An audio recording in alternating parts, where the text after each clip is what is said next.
Hello everyone. Welcome to this week's episode of Wehry Weekly History and Entertainment News. The winter holidays are quickly approaching. This is the most popular time for families to spend together. So many different arts and entertainment businesses will be shifting their focus to the holiday season. Several of these places will be having holiday events. On this week's episode, I'll be giving a discussion on what to see and do in December, plus updates on 2 major changing of the guards at Barrington Stage Company and Mass MOCA. First, it's time for this week's trivia question. This week's question is, besides being known as the first mayor of North Adams, what landmark is Albert C. Hoyt known for? Now, for this week's local headlines. First, some breaking news on COVID-19 booster shots. On November 18th, Governor Charlie Baker announced that Massachusetts residents aged 18 and over can now get booster shots. They can get it 6 months after receiving the second dose of Pfizer or Moderna vaccines, or 2 months after receiving the single-dose Johnson & Johnson vaccine. For more information, visit mass.gov/COVID-19 booster or vaxfinder.mass.gov to find a location near you. Now for an update on Berkshire County College COVID vaccines. All 4 of the major colleges in the county,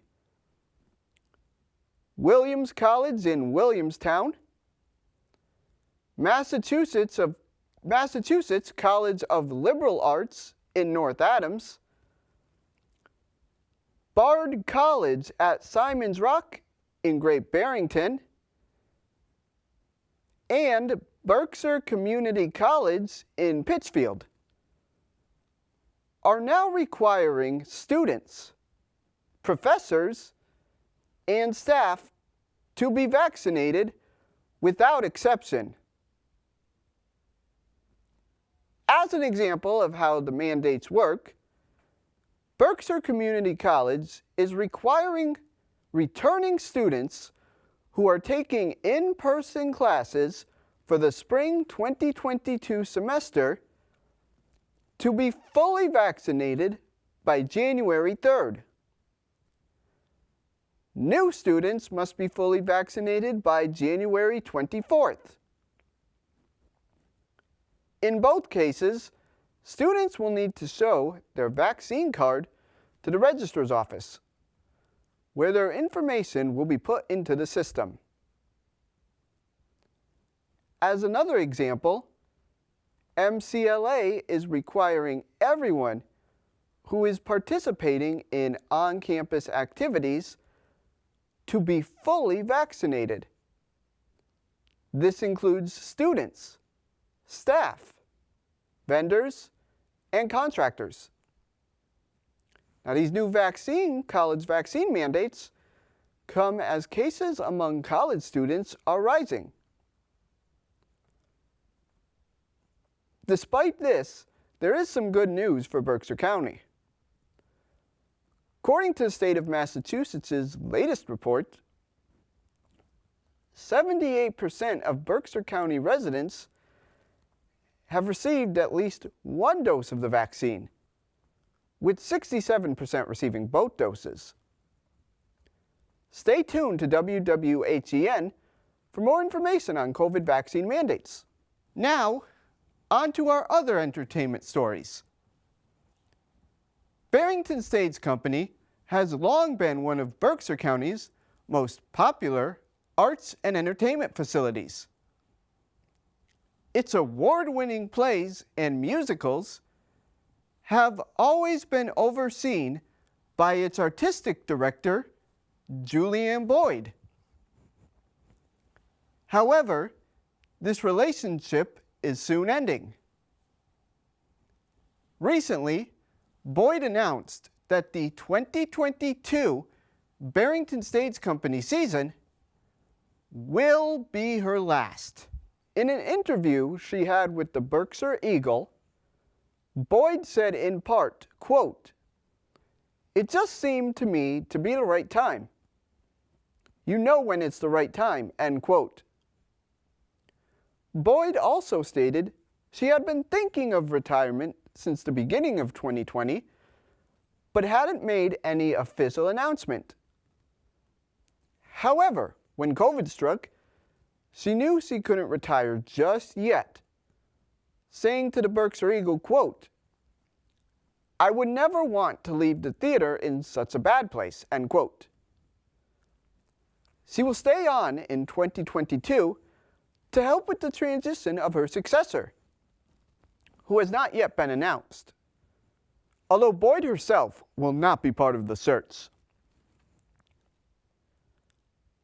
Boyd has been involved with theater since her college days. One of the first Broadway shows she directed was the musical Eubie in 1978. It won a Drama Desk Award for Best Musical. Boyd first came to the Berkshires in 1993, where she was artistic director of the Berkshire Theatre Festival, or BTF, for 2 years.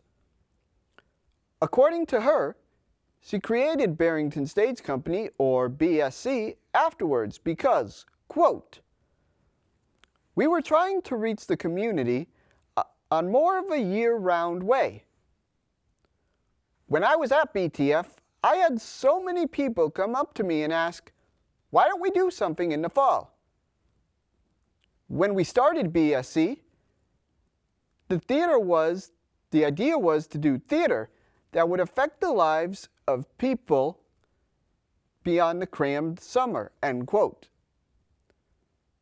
In 1995, Boyd held the first season of Barrington Stage Company at the Consolati Performing Arts Center at Mount Everett High School for nearly 10 years, before moving to its current home on Union Street, which used to be a music hall. Under Boyd's watch, Barrington Stage Company has produced 41 world premieres, sending 3 shows to Broadway and 10 to off-Broadway. WWHEN wishes Boyd the best of luck in her retirement. We continue our discussion of art and entertainment companies' transitions with Mass MOCA. Last year, director Joseph Thompson stepped down after nearly 30 years of working there. In October, Christy Edmunds became the first female director of Mass MOCA.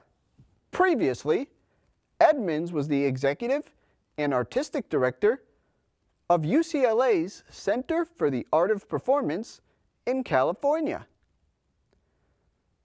She also worked as artistic director for the Portland Institute for Contemporary Art in Oregon and the Melbourne International Arts Festival in Australia.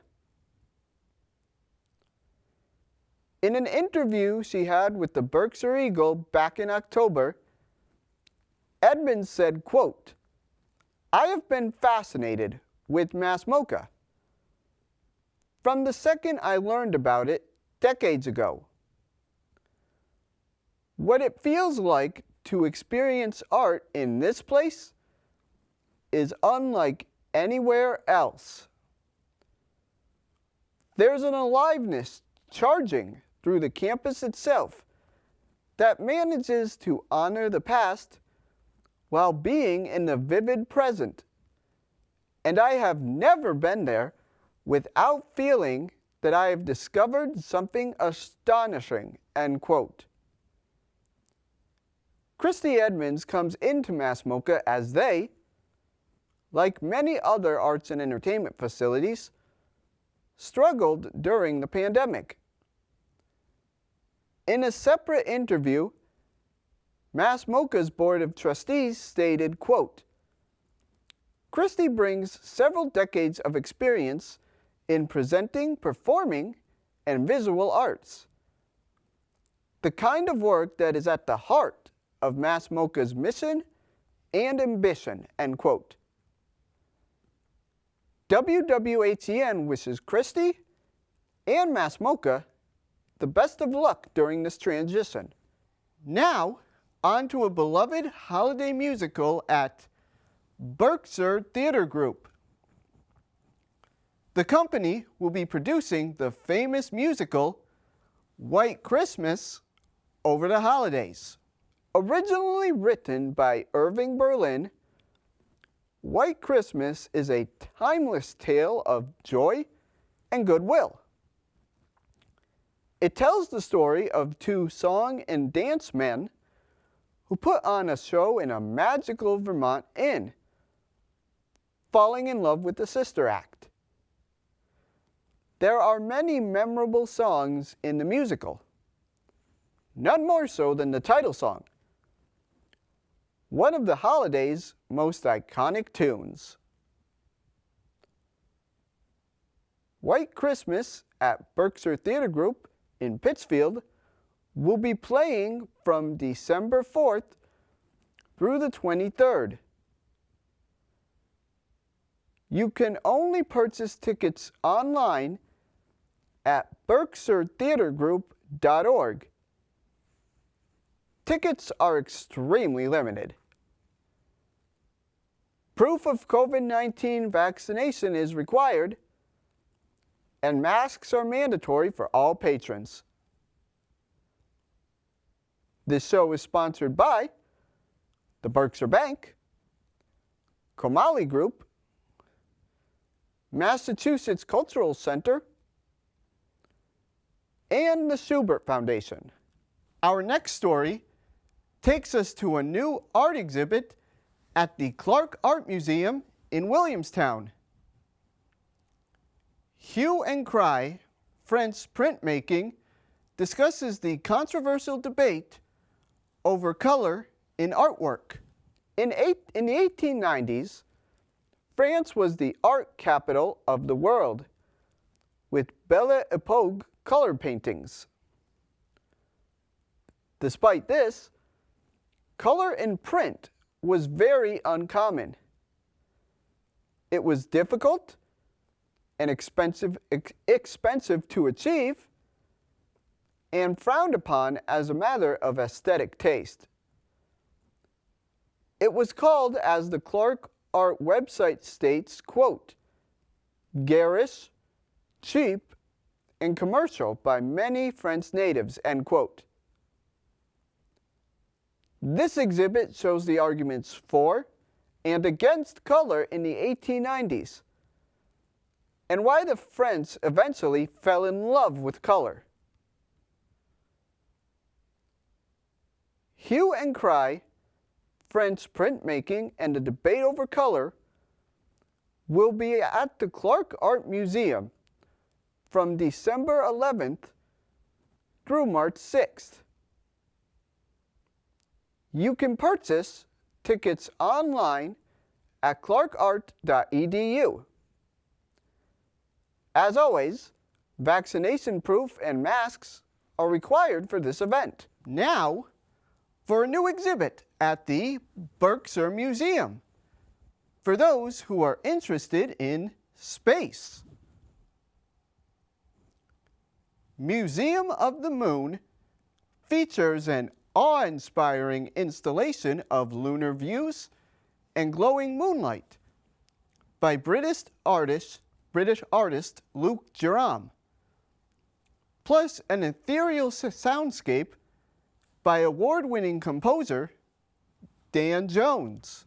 It is an exact replica of Earth's moon and was created using NASA imagery of the lunar surface.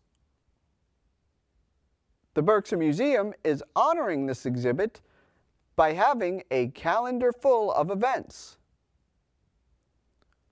These include family-friendly magic shows, choral music, morning class yoga in front of the main exhibit, space-themed poetry, and a screening of the documentary The Wonderful, which is about NASA. This will be followed by a discussion with astronaut Katie Coleman, who has flown to space 4 times, as well as artist Josh Simpson.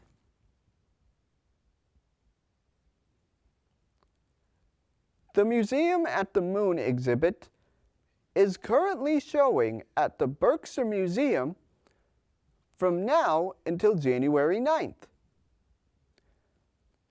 Hours are Monday through Saturday, 10 a.m. to 5 p.m., and Sundays, 12 p.m. to 5 p.m.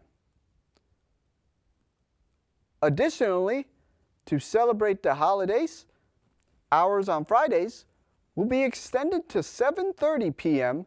until December 31st. Masks are required for anyone over 2 years old, although proof of vaccination is only recommended, not required.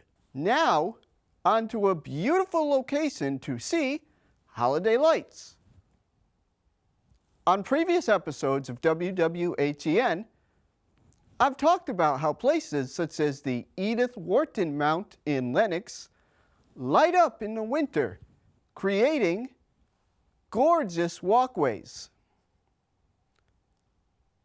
Now, Hancock Shaker Village, the oldest Shaker establishment in New England, will be having their own month-long light show. At Hancock Holiday Nights, patrons can enjoy 5 stunning art light projections that highlight various holidays.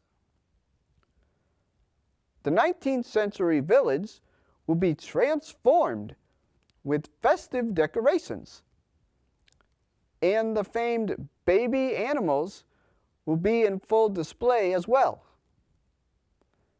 This marks the first year of the event and will hopefully be around for many years to come.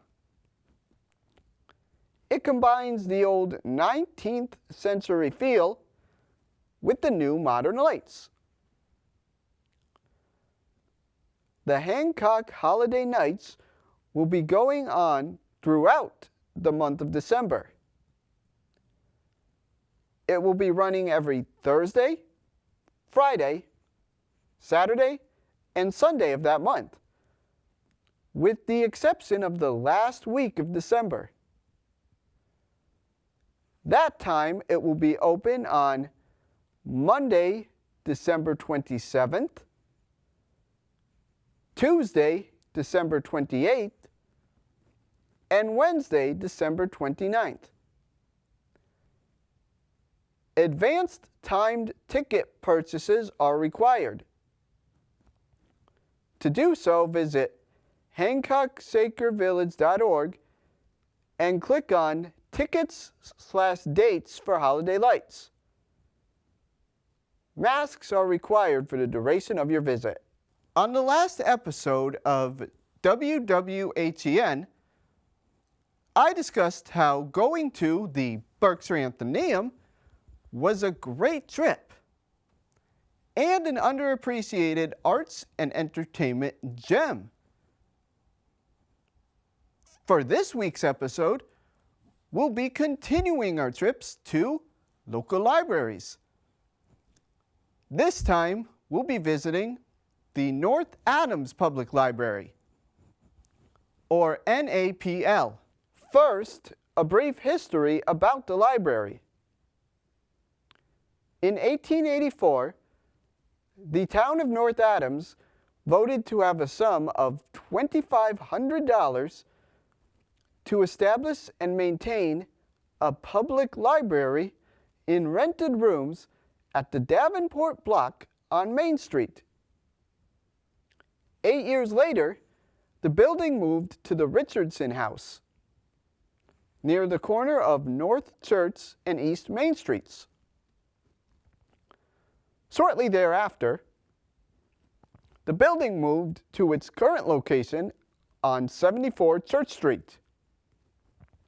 In 1896, Albert Hoyt, the first mayor of North Adams, purchased the former Sanford Black Inn residence and gave it to the city for a public library. He also donated $10,000 to make the building suitable for use as a library. During the pandemic, the physical building closed, along with most city and private properties. Library staff rose to the occasion, however.